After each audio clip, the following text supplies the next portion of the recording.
अगर आप भी हैगो ऐप के दीवाने थे, कहने का मतलब है कि आप भी दिन में 1 घंटे 2 घंटे हैगो ऐप पर गेम खेलने में या किसी के ब्रॉड पर बैठकर बातें करने में, वीडियो कॉल करने में या ढेर सारी गप्पे करने में अगर टाइम वेस्ट करते थे तो आपको ये जरूर मन में सवाल आता होगा कि आखिर सरकार ने जो हैगो के ऊपर बैन लगाया है, ये बैन कब तक हट जाएगा।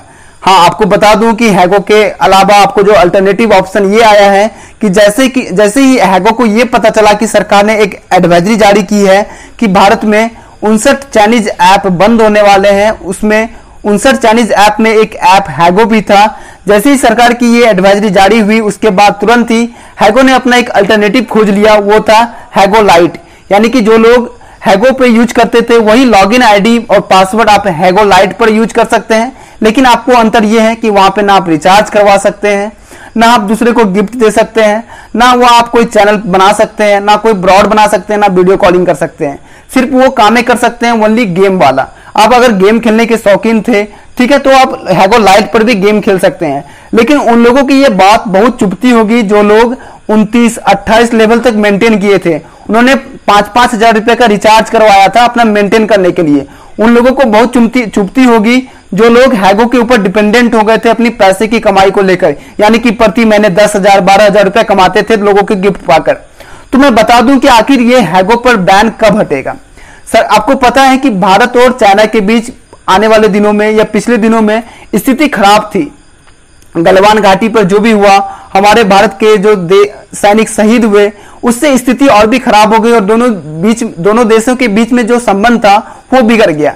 लेकिन इसी बीच चाइना से यह भी खबर आया था कि चाइनीज जो ऐप है भारत के लोगों को या भारत की सरकार को परेशान करने के लिए, हो सकता है कि चाइनीज ऐप के थ्रू यहाँ के लोगों के डेटा को चोरी करे या हो सकता है कि उसके प्राइवेसी के साथ खिलवाड़ करे। तो जैसे ही ये खबर सरकार के पास गया, सरकार ने अपने जनताओं को बचाने के लिए अचानक यानी कि तुरंत एक्शन लिया और तुरंत ये 59 चाइनीज ऐप को बंद कर दिया जिसपे भारत के मैक्सिमम लोग जाते थे, यूज करते थे, चाहे टिकटॉक हो, हैगो हो, लाइकी हो, हेलो हो, ये इन सारे ऐप्स को बंद कर दिए क्योंकि यहाँ पर भारत के लोगों का बहुत बड़ा भीड़ होती थी, बहुत ज्यादा लोग आते थे। तो ये सरकार का तुरंत डिसीजन है, लेकिन सरकार इसके पीछे भी सोच रही है। आखिर सरकार भी एक गहन जांच कर रही है कि क्या आखिर जिन ऐप्स पर प्रतिबंध लगाया गया है सच में ये किसी भारत के लोगों का डेटा को चोरी कर सकती है, किसी लोगों की प्राइवेसी के साथ खेल सकती है, उसकी प्राइवेसी को चुरा सकती है। अगर सरकार इस पर सारी गहन जांच कर ले और पता ये चल जाए कि ये ऐप भारत के लोगों के लिए पूरी तरीके से सुरक्षित है, ये किसी भी तरीके से भारत के लोगों की डेटा को नहीं चुरा सकती है, ये भारत के लोगों की प्राइवेसी के साथ नहीं खेल सकती है, तो वैसी स्थिति में सरकार फिर से बैन हटा सकती है। यानी कि सबसे जो अल्टीमेट ऑप्शन है वो है कि सरकार इसके ऊपर इन्वेस्टिगेशन करेगी। अगर इन्वेस्टिगेशन में पाया गया कि ये लोगों के बीच किसी भी तरीके से उसके डेटा को चोरी नहीं करेगी, प्राइवेसी के साथ खिलवाड़ नहीं करेगी, तो हैगो फिर से आएगा। अब मन में यह सवाल होता है कि ये हैगो आखिर सरकार इन्वेस्टिगेशन कब तक कर लेगी। सरकार अभी इस पे काम कर रही है क्योंकि 59 चाइनीज ऐप है। आपको पता है कि टिकटॉक पे भारत में ना जाने कितने लोगों को रोजगार दिया, रोजगार दे ना दे, लेकिन लोगों को व्यस्त रखा था क्योंकि टिकटॉक पर जो भी आते थे दिन भर वीडियोज बनाते थे, अपनी क्रिएटिविटी छोटे छोटे वीडियो में दिखाते थे और लोग अपने मजे भी लेते थे क्योंकि उन्हें छोटी छोटी वीडियोज में इंटरटेनमेंट मिलता था।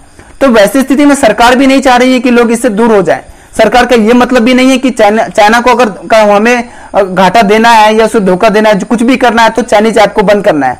सरकार जो ये डिसीजन ली है वो सिर्फ अपनी जनताओं के लिए ली है कि जनताओं के साथ किसी भी तरीके से खिलवाड़ ना हो, उसकी डेटा की चोरी ना हो, उसकी प्राइवेसी लीक ना हो। तो वैसी स्थिति में सरकार अभी भी इस पे काम कर रही है, ठीक है। अगर जब भी कुछ ऐसा अपडेट आएगा कि सरकार ने इसमें अपना इन्वेस्टिगेशन कंप्लीट कर लिया, यानी कि साबित हो गया कि हैगो लोगों की डेटा को चोरी नहीं करती है, उसकी प्राइवेसी के साथ नहीं खेलती है, तो सरकार तुरंत इसमें बैन हटा देगी। लेकिन अगर आप भी हैगो के पूरे एडिक्टेड हो गए थे, उसकी लत लग गई होगी, तो वैसी स्थिति में आप हैगो लाइट कर सकते हैं डाउनलोड। वहां पर आप गेम खेलें, वहां पे चैटिंग करें, आपके जो भी फ्रेंड्स थे, जो भी बॉयफ्रेंड थे, गर्लफ्रेंड थे, आप बातें कर सकते हैं वहां पर। इसके साथ साथ और भी अल्टरनेटिव ऑप्शन है, मैं वीडियोज बना दिया था आप लोगों के लिए, वहां पर उस वीडियो को देखिए और ढेर सारे ऐप्स डाउनलोड कर सकते हैं। लेकिन ध्यान में आपको ये रखना है कि सिर्फ और सिर्फ आप लोग इंडियन ऐप्स को डाउनलोड करें, क्योंकि जब बातें पर्सनल खुद की होती है और देश की होती है, तो खुद को नहीं बल्कि देश को तरजीह दी जाती है। जब भारत और चाइना लड़ रहा है साथ में, तो भारत को ऊपर दिखाने के लिए आपको काम करना पड़ेगा। आप अपने तरफ से चीन के सामान को बहिष्कार करें, चाहे वो हार्डवेयर हो या सॉफ्टवेयर हो। ठीक है, सॉफ्टवेयर को बहिष्कार करना बहुत आसान है, इसलिए आप लोग किसी भी तरह के चाइनीज ऐप को डाउनलोड ना करें। और एक चीज और ध्यान में रखें, अगर इंडियन ऐप को भी आप लोग डाउनलोड करते हैं तो जब उसमें परमिशन मांगी जाती है कि कॉन्टैक्ट को लेकर, ऑडियो को लेकर, वीडियो को लेकर, आपको जो परमिशन देना है उसे ही अलाउ करें, सब परमिशन को अलाउ ना करें। हो सकता है कि आपकी इंडियन ऐप भी आपकी डेटा को चोरी कर सकती है, आपकी प्राइवेसी के साथ खेल सकती है। आशा करता हूं कि आपको ये वीडियो बहुत पसंद आया होगा। ऐसे ही वीडियो पाने के लिए आप हमारे चैनल को सब्सक्राइब करिए और हमारे साथ बने रहिए। वीडियो देखने के लिए आप सभी लोगों का बहुत बहुत धन्यवाद।